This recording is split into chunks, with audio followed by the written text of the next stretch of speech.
અરવલ્લી જિલ્લાના મેઘરજ તાલુકામાં ભ્રષ્ટાચારના દિવસે પ્રતિ દિવસ કિસ્સા વધતા જોવા મળ્યા છે। મેઘરજમાં મનરેગા રોડ કૌભાંડ અને માટી ભરી મેટર ગાયબ। નાની ભુવાલ ગામે 8,53,000 લાખનો રોડ 1 લાખની માટી ભ્રષ્ટાચાર આરોપ।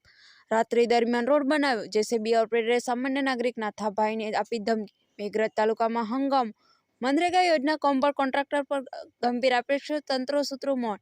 મેઘરજ તાલુકાના નાની ભુવાલ ગામે મનરેગા યોજના હેઠળ બનતા રસ્તામાં માત્ર માટી ભરીને કામ પૂરું કરાયું, મેટલનો ઉપયોગ શૂન્ય। અરવલ્લી જિલ્લાના મેઘરજ તાલુકામાં મનરેગા યોજના અંતર્ગત 8,53,000 એસ્ટિમેટ સાથે રોડનું કામ શરૂ થયું હતું।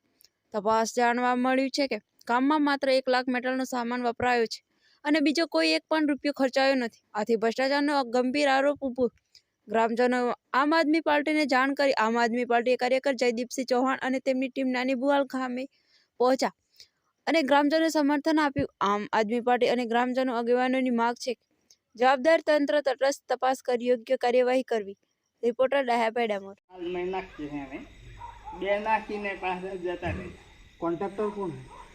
कोई कॉन्ट्रैक्टर नहीं, नरेगा वाला करावे नौकरी या करे न या करावे पण मनी के एजेंसी में आई है, एजेंसी कर रहे हैं हम दे या क्या दादा मुकेश भाई के बीजेपी वाले फिर पासो नटो एम के जो है एक गाड़ी में कपची मंगाई लो बीजेपी करा અને કપચી નાખી મટીરીયલ ચાલુ કરી विजय भाई जाती करावे पण मुकेश भाई नाणे मोकल्या हां हां અને मन એમ કે એજન્સી વાળા કરાવે।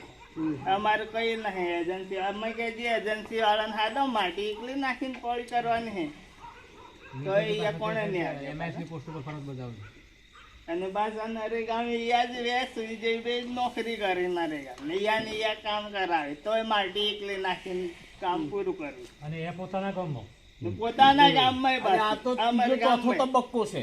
ગઈ સાલ પેલી નદીને તેડે કર્યું તો કોઈને જોડવા નહીં દીધું। 2 ગાડી કે 1.5 ગાડી કેટલી કપચી લાયા હતા? એક મહિના પહેલા 20 10 રાતોરાત પટાઈ નાખ્યું।